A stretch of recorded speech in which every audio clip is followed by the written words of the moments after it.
नमस्कार दोस्तों, मैं एडवोकेट यशवंत यादव आपका स्वागत करता हूं लाइट वाइज में। आज हम बात करेंगे एनपीए क्या है। एनपीए के बाद 1 रुपए भी आपको अकाउंट में देना है कि नहीं देना है। एनपीए क्या होता है, यदि हमारा अकाउंट एनपीए में चला गया है तो हमें क्या करना चाहिए। क्या हमें जेल हो सकती है या कितने दिन के लिए हो सकती है, कितने दिनों तक हमें ये जेल जाना पड़ सकता है, एनपीए की स्थिति क्या होती है, ये सब के बारे में आज आपको डिटेल में बताते हैं। अब आप सब लोग मेरा चैनल जो नहीं सब्सक्राइब किए वो कर लीजिए। सब्सक्राइबर आपको सब्सक्राइब करके रखना है, क्योंकि अब तो पर डे वीडियो आ रही है, रोज आ रही है। आपको रोज सब्सक्राइब करे रहिए ताकि मेरी वीडियो आपको मिल सके। आप जो परेशान है, आपके अधिकार क्या है, मैं आपको बताते रहूंगा। टाइम टाइम पे पर डे में आऊंगा। और ये हमारा व्हाट्सएप नंबर है, इस पे आप व्हाट्सएप मैसेज करिए, फिर आपको आगे हमसे बात करने का प्रोसेस पता चलेगा। अब हम लोन बता रहे हैं। लोन के प्रकार, एक सिक्योर एक अनसिक्योर, दो ही होते हैं। आज अनसिक्योर की बात करेंगे। अनसिक्योर में क्रेडिट कार्ड का लोन, पर्सनल लोन या फिर बिजनेस लोन या एजुकेशन लोन, ये हो गया आपका अनसिक्योर लोन, जिसमें सिक्योरिटी नहीं जमा है, उसको कहें अनसिक्योर। अब आते हैं जो एनपीए में, एक होता है एनपी और एक होता है पीए, परफॉर्मिंग एसेट। एक होता है एनपीए, नॉन परफॉर्मिंग एसेट। अब बात कर, दो भागों में डिवाइड किया जाता है। एक होता है परफॉर्मिंग एसेट, एक होता है नॉन परफॉर्मिंग एसेट। तो एनपीए के 2 प्रकार। परफॉर्मिंग एसेट नोट कर लीजिए, एक पेपर पे नोट कर लीजिए आप। परफॉर्मिंग एसेट का मतलब होता है आप टाइम टू टाइम आपका अकाउंट से पैसे जा रहे हैं, ऑटो डेबिट हो रहा है, ईसीएस जा रहा है, तो उसको कहते हैं परफॉर्मिंग एसेट, या टाइम के पहले आप दे रहे हैं, तो ये होता है परफॉर्मिंग एसेट। और एक इसका दूसरा रूप होता है एनपीए, जिसको कहते हैं नॉन परफॉर्मिंग एसेट। इसमें क्या होता है, ईसीएस हो गया, ऑटो डेबिट हो गया, नेच हो गया, बाउंस होने लगता है। 1 महीने 1 ईएमआई नहीं गई, 2 ईएमआई नहीं गई, 3 ईएमआई नहीं गई, 90 दिन तक यदि आपके अकाउंट से कोई भी पैसे अगर नहीं गए तो उनको बैंक के पास पावर आ जाती है एनपीए में डालने की। 1 से 3 माह तक में ये आपको धमकी देंगे, रिकॉल करेंगे, जेल भेज देंगे, माने भेज नहीं देंगे, जेल भेजने तक की बातें करने लगते हैं। कोर्ट होगा, कचहरी होगा, एनपीए में डालने के पहले वो सब कुछ हथकंडे अपनाते हैं ताकि कैसे भी इनसे पैसे सूल लिए जाए। हर संभव कोशिश करने के बाद जिसको पता चल गया है कि भाई अब एनपीए हो गया, क्या है, फिर एनपीए में भी कैटेगरी है, 3 कैटेगरी बना दीजिए। एक एनपीए में एक होती है सब स्टैंडर्ड एनपीए, और एनपीए हो जाने, अच्छा जैसे आपका अकाउंट एनपीए हो गया, अभी मैं बता रहा हूं, उस पर आ रहा हूं। एनपीए हो गया तो 1 भी रुपए, अगर आपका अकाउंट एनपीए हो गया तो 1 भी रुपए पेमेंट नहीं करना है। बात को आपने सुना, फिर से एक बार फिर रिपीट कर रहा हूं। यदि एनपीए हो गया तो 1 भी रुपए पेमेंट नहीं करना है। यदि अकाउंट में डालते हैं तो, यदि आप अपने लोन अकाउंट में डालते हैं तो यह पैसा डूब जाएगा,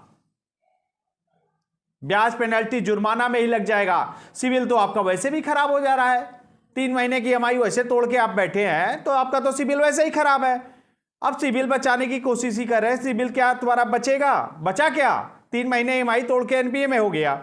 एनपीए में जाने के बाद अब पैसा डाल रहे हो, ब्याज पेनल्टी जुर्माने में चले जाएंगे, तो आपको एनपीए में जाने के बाद नहीं डालना है। अब एनपीए में भी डिवाइडेशन होते हैं, एनपीए के अंदर भी 3 हैं। हाँ, जो आपके एनपीए के बाद की कैटेगरी बता रहा हूं।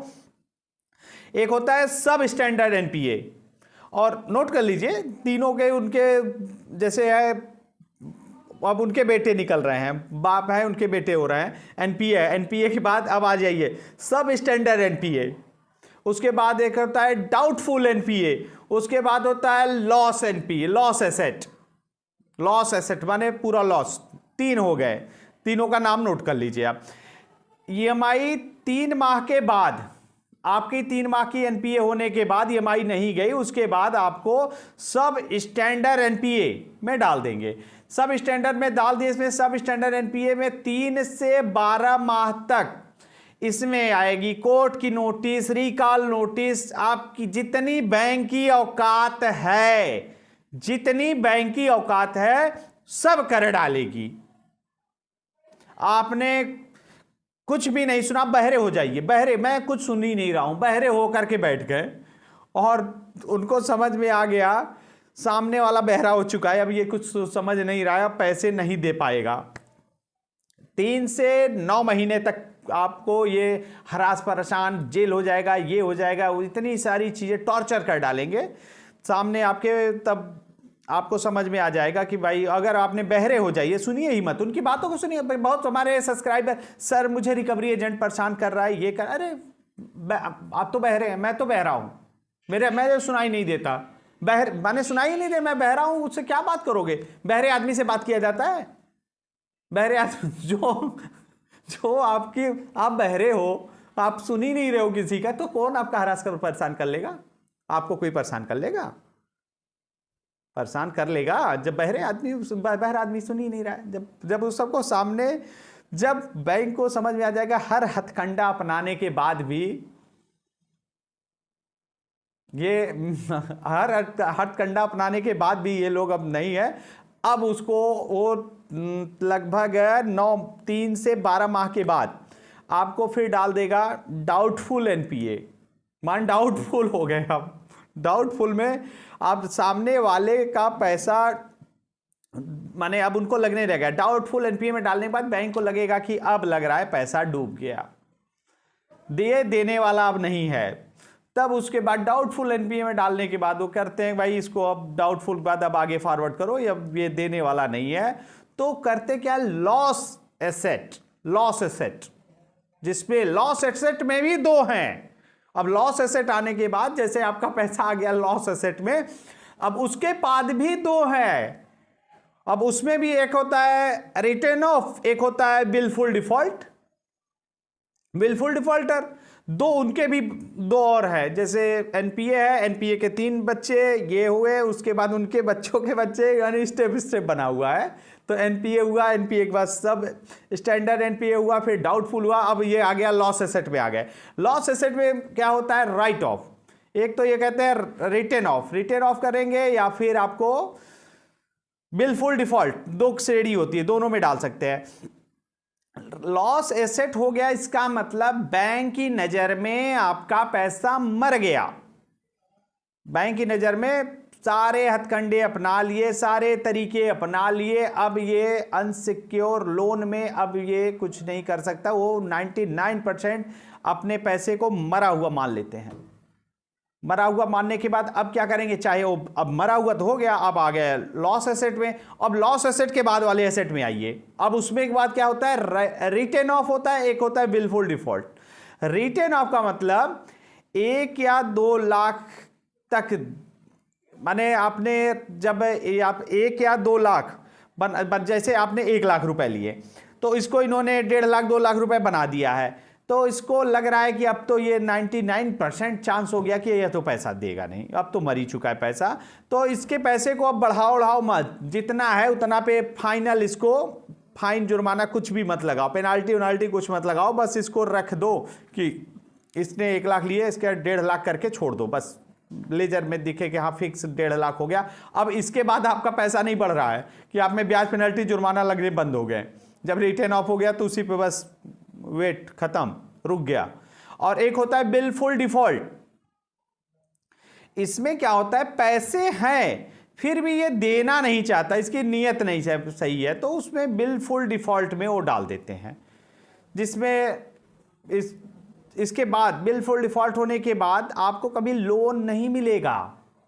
आप लोन लेने जाओगे तो जान जाएंगे अच्छा ये है, आया है बिलफुल डिफॉल्ट, इससे तो ये वो हाथ जोड़ लेंगे कि भाई आपको मैं पैसे नहीं दे सकता, आप तो पहले से ही बहुत बड़े ज्ञानी बैठे हैं, तो आपको पैसे वैसे नहीं मिलेगा, आप बिलफुल डिफॉल्ट या राइट ऑफ की श्रेणी में आ जाते हो। तो उसके बाद ये लोग आपको ही प्रणाम करके हटा देंगे, भाई आप तो गुरु हो जाओ, मैं आपको पैसे नहीं दे सकता। चलिए ये सब हो गया, माने आपको डिफिनेशन, माने ये यहाँ तक होते हैं। अब ये जब अच्छा होता क्या है, ये सब तो हो गया आपका राइट ऑफ वगैरह सब कुछ खत्म। अब मान लीजिए जो नोटिस आती है तो होता क्या है, जैसे रिकॉल नोटिस आ गया तो मुझे लगेगा अरे अब तो रिकॉल नोटिस आ गया, अब तो जेल होगा, कोर्ट होगा, केस होगा। अरे कौन केस, कहाँ केस? मैनेजर आपके ऊपर केस करेंगे, वो बैंक में मैनेजर बैठे हो केस करने के लिए।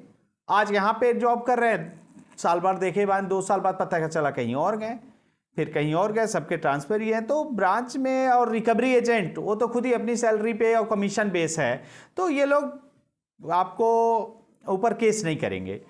और वकील की नोटिस आ जाती है, तो वकील की नोटिस आने के बाद भी होता क्या है, सेटलमेंट लीगल तरीके से, अगर आपने लीगल तरीके से लोन लिया है तो आपको जेल नहीं हो सकती। अपने आधार कार्ड पैन कार्ड अगर लीगल तरीके से लिया है तो आपको जेल नहीं हो सकती, जेल नहीं हो सकती। और जैसे आपने 15 लाख का लोन लिया है और 15 लाख का लोन लेकर के आप पैसे नहीं दे पा रहे हैं, डिफॉल्ट हो गए, तो जेल हो जाएगी। तो 15 लाख तो उधर सरकार का लिए ही, बैंक का लिए ही। अब आपको 6 महीने जेल में भी बैठा के 2 टाइम खाना खिलाए, इतना नहीं बढ़ा है ना, इतना क्या पूरा इतने लोग का डिफॉल्ट हो रहा है, सबको जेल में डाल दे। जेल में जगह भी तो चाहिए आप जैसे योद्धाओं को डालने के लिए। जो ऐसा ही होता है वो तो बिजनेस बन जाएगा भाई, पैसे ले लो उसके बाद 6 महीने बैठ जाओ जेल में, 15 लाख का लोन ले लो फिर जेल में बैठ जाओ 6 महीने, तो जेल ही भर जाएगी। और जेल में बैठोगे तो खाना भी देना पड़ेगा 2 टाइम, तो ऐसा नहीं होगा। वो जेल में कोई डाला नहीं जाता है, जेल वगैरह नहीं होगी अगर आपने लीगल तरीके से लोन लिया है। अगर आपने फर्जी डॉक्यूमेंट्स लगाए तो जेल हो सकता है। तो जेल होने का बस यही है कि, और हाँ, जेल होने 138 का या चेक बाउंस का नोटिस आता है तो आप इसको बेल करा लीजिए। नहीं कराते हैं तो BW होगा, बेलबल वारंट होगा, फिर NBW होगा, फिर PO भगौड़ा घोषित हो जाएंगे। भगौड़ा घोषित होने के बाद आपको न्यायिक हिरासत में भेज दिया जाएगा, 14 दिन की न्यायिक हिरासत में। तो ये सब प्रक्रिया होगी। तो इससे अच्छा है कि आप जमानत करा लें, और जमानत कराने के बाद आपका कोई दिक्कत है। और सरफेसी एक्ट का अगर नोटिस आता है तो 13(2) का नोटिस आता है, 13(4) का होता है, या फिर DM साहब का नोटिस आता है, तो उस कंडीशन में आप तुरंत अलर्ट हो जाइए, नहीं तो ये आपके जमीन को, प्रॉपर्टी को कौड़ियों के भाव में बेचेंगे। तो आपको आपके अधिकार पता है तो भी नहीं, आप भी रोक सकते हैं, नहीं बेच सकते। और तो NPA के बाद आपको अकाउंट में पैसे डालने की जरूरत नहीं है। और उसके बाद जो NPA में जाने के बाद 1 टाइम सेटलमेंट करना पड़ेगा, तो 1 टाइम में करिए, नहीं तो अगर पैसे उस अकाउंट में भी डाल रहे हैं तो भी ब्याज, पेनल्टी, जुर्माना में ही चले जाने वाले हैं। उससे अच्छा है कि वो आप 1 टाइम सेटलमेंट लेके अपने केस को खत्म कर लीजिए। और भविष्य में आपको फिर लोन के लिए आप जाएंगे तो आपको तो बैंक वाले दूर से ही प्रणाम कर लेंगे, भाई आप तो महापुरुष हैं, आपको पहले भी आपने लोन लिया था, आपसे नहीं कोई जीत पाया, अब आपको लोन नहीं मिलेगा। तो ये है आपकी प्रक्रिया। और किसी भी तरह की, ये मेरा WhatsApp नंबर है, किसी भी तरह की कोई प्रॉब्लम हो, समस्या हो, कुछ भी हो, तो आप हमसे डायरेक्टली WhatsApp मैसेज करिए, ना कि कॉल। WhatsApp मैसेज करिए, फिर मैं आपसे बात करने का, अगर मेरे पास टाइम होगा, मैं अपने हिसाब से टाइम आपको बता दूंगा, फिर आप हमसे बात कर सकते हैं। ठीक है, मैं अपनी बात को यहीं खत्म करूंगा। जय हिंद, जय भारत।